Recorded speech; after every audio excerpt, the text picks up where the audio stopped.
Welcome to Vatsala's kitchen. ഇന്നത്തെ recipe ഒരു പാൻ കേക്കാണ്, ഗോതമ്പ് പൊടി വെച്ചിട്ട്.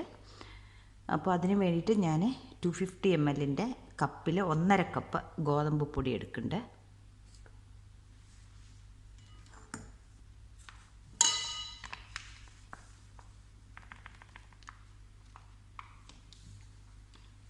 ഒന്നര കപ്പ്.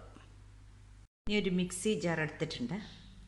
അതിലേക്ക് ഈ 250 ml ഒരു കപ്പ് പാല്,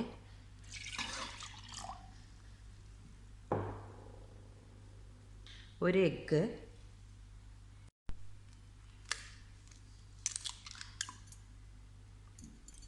പിന്നെ ഈ പഴം ചെറിയ കഷ്ണങ്ങളാക്കിയിട്ട് ഇതിലിടുന്നുണ്ട്. ഇപ്പോൾ പഴം അതിൽ പീസാക്കി ഇട്ടിട്ടുണ്ട്. ഷുഗർ നമുക്ക് ആവശ്യമനുസരിച്ച് ചേർക്കാം. ഞാനിതിൽ ഒരു 2 സ്പൂണ് ചേർക്കുന്നുള്ളൂ. അധികം മധുരം വേണ്ട, ഈ പഴം ഉള്ളത് കൊണ്ട്. കുട്ടികൾക്ക് കൊടുക്കുകയാണെങ്കിൽ ഇതിലൊരു 4 ടേബിൾ സ്പൂൺ ചേർക്കാം. പിന്നെ ഒരു 1/4 ടീസ്പൂൺ ഉപ്പ്. ഇതൊന്ന് മിക്സിയിൽ അടിച്ചിട്ട് വരാം. ഇപ്പോൾ ഈ ഗോതമ്പ് പൊടിയിലേക്ക് ഒരു 1/2 ടീസ്പൂൺ ബേക്കിംഗ് പൗഡർ, പിന്നെ നമ്മളിപ്പോൾ മിക്സിയിൽ അടിച്ച് വെച്ചിട്ടുള്ള ഈ ബാറ്റർ മിക്സ് ചെയ്യുക. ഒരു പഴം ചെറിയ കഷ്ണങ്ങളായിട്ടുണ്ടാവും, അത് സാരമില്ല.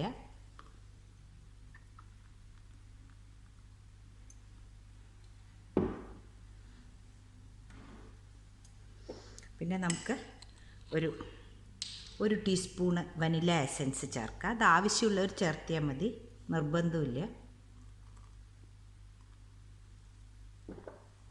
നല്ലപോലെ മിക്സ് ചെയ്ത് കൊടുക്കുക. അപ്പോൾ ഈ ബാറ്റർ നല്ലോണം മിക്സ് ചെയ്തിട്ടുണ്ട്. ഇങ്ങനെ കുറച്ച് കട്ടിയിൽ വേണം. ഇനി ഇതിലേക്ക് 1 ടേബിൾ സ്പൂൺ നെയ്യ് ചേർത്തി കൊടുക്കുന്നുണ്ട്.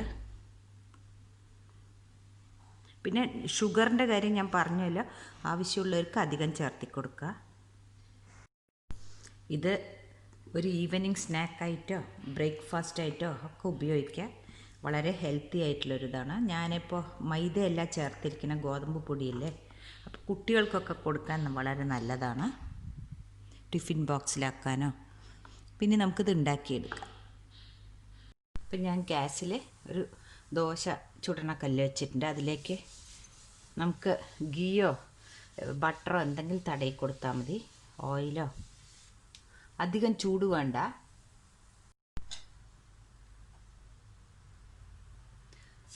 പാർന്ന് കൊടുക്കുക.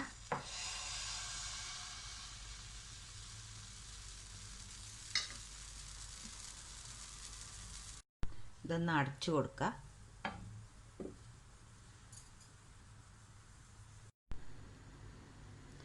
മറിച്ചിട്ട് കൊടുക്കുക.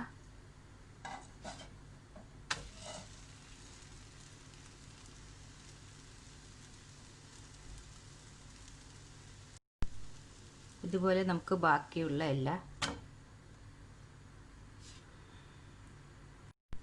നമ്മുടെ ഹെൽത്തി ആയിട്ടുള്ള പാൻ കേക്ക്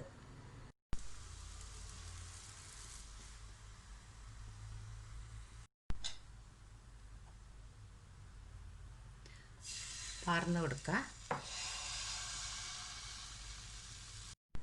നമ്മുടെ ഹെൽത്തി ആയിട്ടുള്ള പാൻ ഇതുപോലെ നമുക്ക് ബാക്കിയുള്ള ഉണ്ടാക്കിയെടുക്കാം. ഇത് കണ്ടില്ലേ, നല്ല സോഫ്റ്റായിട്ടുള്ള. അപ്പം നിങ്ങളെല്ലാവരും ഇതൊന്ന് ട്രൈ ചെയ്തിട്ട് കമൻറ്റ്സ് അറിയിക്കണം.